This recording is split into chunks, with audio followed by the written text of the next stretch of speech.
Hello my dear student, कैसे हैं आप लोग। आई थिंक आप बहुत अच्छे होंगे। आज हम फिर से क्लास 12 के कुछ टॉपिक क्लियर करेंगे।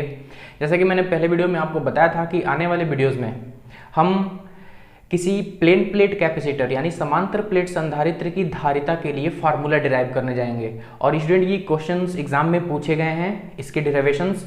और जैसा कि मैंने आपको बताया था कि आप मेरे पहले वीडियो को, जो मैंने आपको पिछले वीडियो में बताया था कि आप एक प्लेट के लिए, एक चार्ज प्लेट के लिए इलेक्ट्रिक फील्ड का फार्मूला मैंने डिराइव कराया था, उस फार्मूले को भी पढ़ लीजिएगा। आई थिंक आप ऐसा जरूर किए होंगे, नहीं किए तो आइए पूरा वीडियो देखते हैं, जरूर आपको ये पूरी थ्योरी, पूरा कॉन्सेप्ट समझ में आएगा।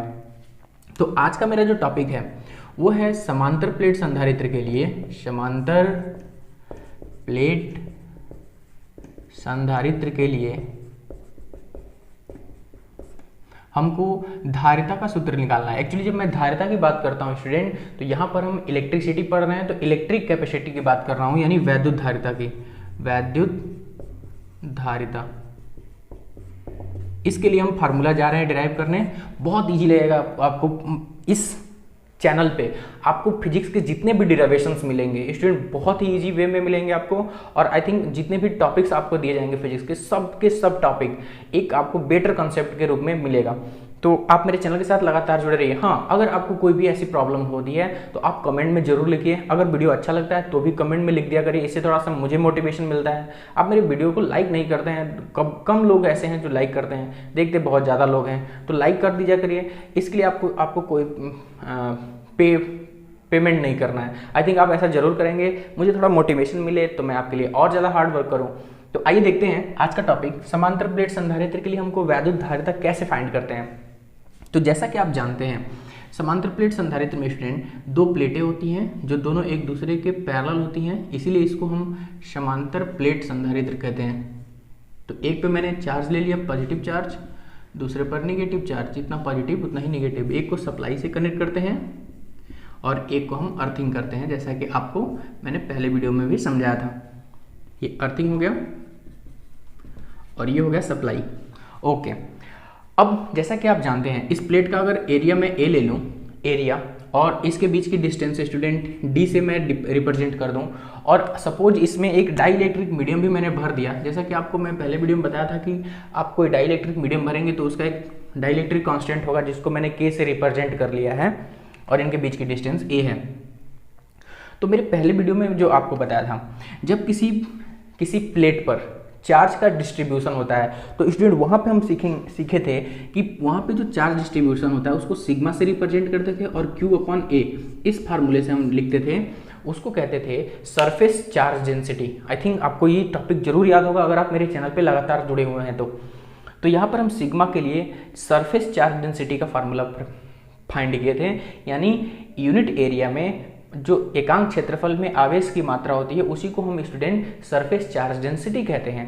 तो इस सरफेस पे, इस पूरे क्षेत्रफल पर जितना चार्ज डिस्ट्रीब्यूट हो रहा है उसको हम surface charge density per unit area हम फाइंड कर लेंगे सिग्मा से।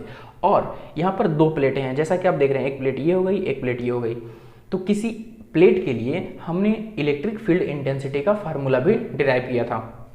तो देखते हैं, हम सबसे पहला लिखेंगे कि एक प्लेट के लिए, समांतर प्लेट के लिए, मैं डिराइवेशन एकदम इजी वे में हिंदी में लिख रहा हूँ। आप स्टूडेंट अगर CBSE बोर्ड से हैं, इंग्लिश मीडियम से हैं, तो आप इसको इंग्लिश में ट्रांसलेट कर सकते हैं। प्लेन प्लेट कैपेसिटर होता है, तो समांतर प्लेट के लिए आपने इलेक्ट्रिक फील्ड की वैल्यू फाइंड किया था बहुत पहले, आपको मैं वो वीडियो बता चुका हूँ, E = sigma upon K epsilon not. ये फार्मूला आपको मैंने करा दिया है। तो यहाँ पे हमने इस फार्मूले को डिराइव कर दिया है, जहाँ पर जो सिग्मा होता है स्टूडेंट, इसको सरफेस चार्ज डेंसिटी कहते हैं, सरफेस चार्ज डेंसिटी। तो ये फार्मूला मैंने आपको बता दिया था, E = sigma upon K epsilon not, जहाँ पर जो सिग्मा है सरफेस चार्ज डेंसिटी है। अब देखिए, जैसा कि आपको पता है, मैंने अभी भी साइड में फार्मूला बताया था कि सरफेस चार्ज डेंसिटी एक्चुअली होती क्या है। तो surface charge density unit area में पाए जाने वाले आवेश की वैल्यू को ही, आवेश की मात्रा को ही हम सरफेस चार्ज डेंसिटी कहते हैं।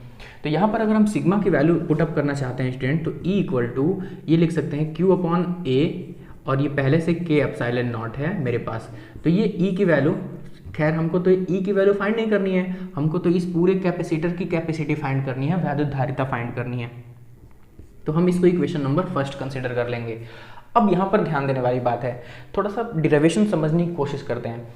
मैं ये नहीं कहता हूँ कि आप मैथ में बहुत वीक हैं, बट यहाँ पर स्टूडेंट फिजिक्स का जो डिराइवेशंस होता है, मैथमेटिक्स तो है, बट हम कोई भी स्टेप्स क्यों करते हैं इसके बारे में आपको बताना चाहता हूँ। तो देखिए, हमको कैपेसिटी फाइंड करना है, और कैपेसिटी की जो फार्मूला होता है कैपेसिटी का, Q/V, ये स्टूडेंट आपने फार्मूला पढ़ा है कैपेसिटी के लिए।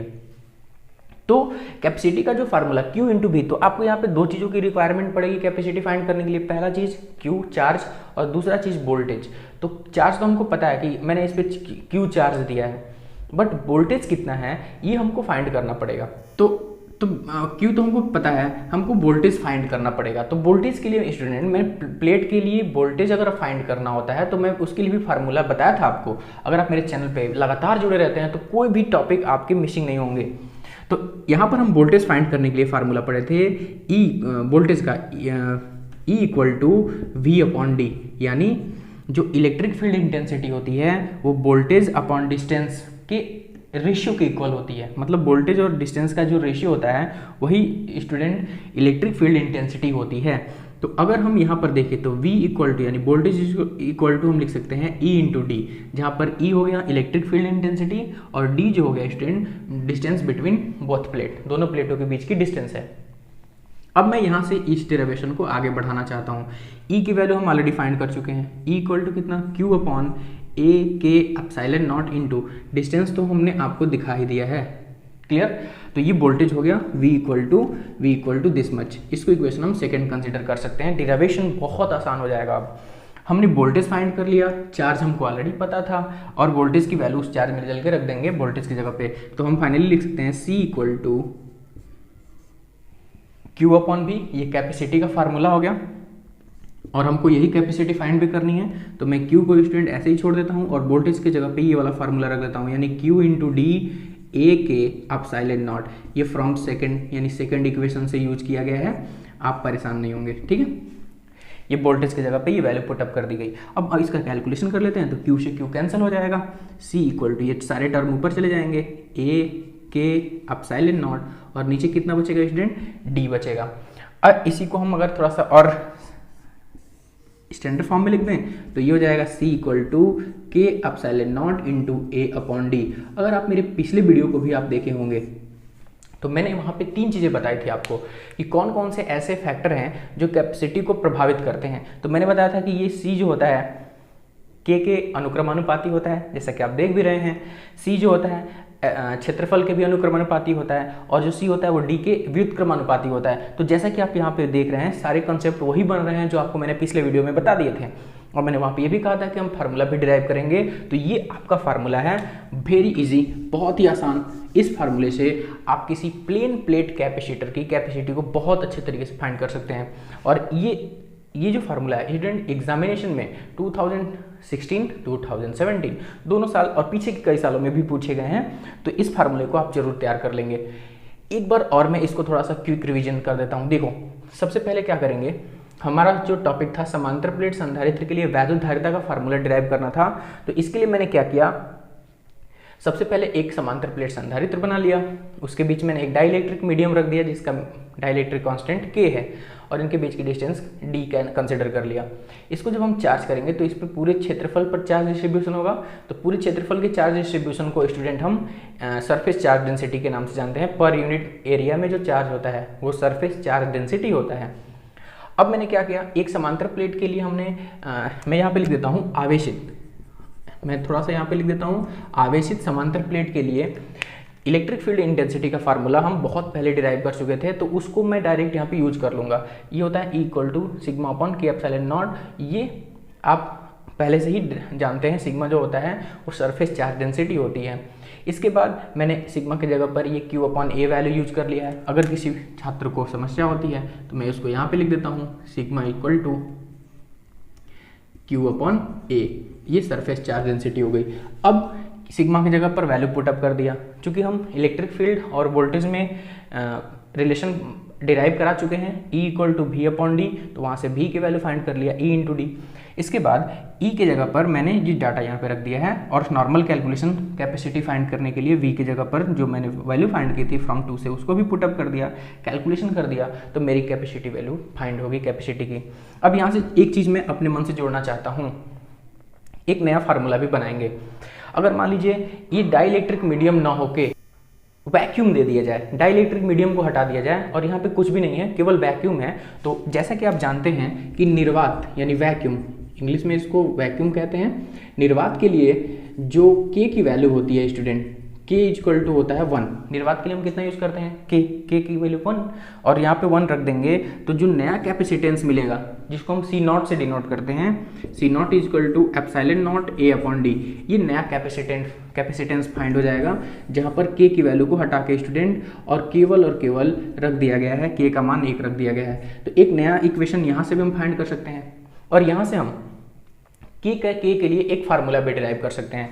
तो देखिए, अगर मैं इस इक्वेशन को थर्ड इक्वेशन मान लेता हूँ और इस इक्वेशन को फोर्थ इक्वेशन मान लेता हूँ, तो अगर ये सारी चीज़ें एक्स्ट्रा हैं तो आप समझ सकते हैं इसको भी। अगर मान लीजिए हम फ्रॉम थर्ड एंड फोर्थ दोनों इक्वेशन को एक साथ रिप्रेजेंट करें, तो दोनों इक्वेशन में डिवीजन कर दे रहा हूँ C अपॉन C0, तो स्टूडेंट ये हो जाएगा k epsilon naught A upon D, और डिवीजन करेंगे तो टर्म उल्टा हो जाएगा, k upon D upon epsilon naught. इन दोनों टर्म को मैंने भाग दे दिया, तो ये दोनों टर्म इससे ये कैंसिल हो जाएंगे, इन दोनों टर्म से ये कैंसिल हो जाएगा, तो k का एक फार्मूला बन गया C अपॉन C0। बहुत ही इंटरेस्टिंग, यहाँ से न्यूमेरिकल्स पूछे जा सकते हैं स्टूडेंट।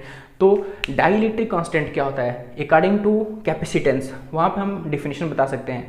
तो किसी मीडियम के होने पर, दो प्लेटों के बीच मीडियम होने पर जो कैपेसिटी आएगी वो, और निर्वात में जो कैपेसिटी आएगी वो, दोनों का रेशियो फाइंड करेंगे, वही डाइलेक्ट्रिक कांस्टेंट कहलाता है। तो आई थिंक ये डेरिवेशन आपको बहुत अच्छे समझ में आया होगा। बात करें एग्जाम की, तो एग्जाम में बस इतना ही टॉपिक पूछेगा, ये दो चीज़ें मैंने एक्स्ट्रा आपको समझाई हैं। इस वीडियो में इतना ही देखेंगे, तो इस वीडियो में इतना ही। नेक्स्ट वीडियो में हम जब मिलेंगे तो आपको कुछ और बेहतरीन और दूसरे कॉन्सेप्ट के फार्मूले को लेके आएंगे और उसकी डेरिवेशन को विद कॉन्सेप्ट सीखेंगे। तो आई थिंक आप मेरे चैनल के साथ लगातार जुड़े हुए हैं। आप चैनल पे नए हैं तो जरूर सब्सक्राइब करते हुए चले जाइएगा, लाइक करते चले जाइएगा, और वीडियो को जितना ज़्यादा स्टूडेंट हो सके अपने स्टेटस पे लगाइए, फेसबुक पेज पे लगाइए, जहां आप इसको शेयर कर सकते हैं करिए, ताकि ज़्यादा से ज़्यादा वीडियो वायरल हो और मैं आपके लिए और मोटिवेशन के साथ वीडियो बनाऊं। इस वीडियो में इतना ही, नेक्स्ट वीडियो में बहुत जल्द मिलते हैं। Take care, bye.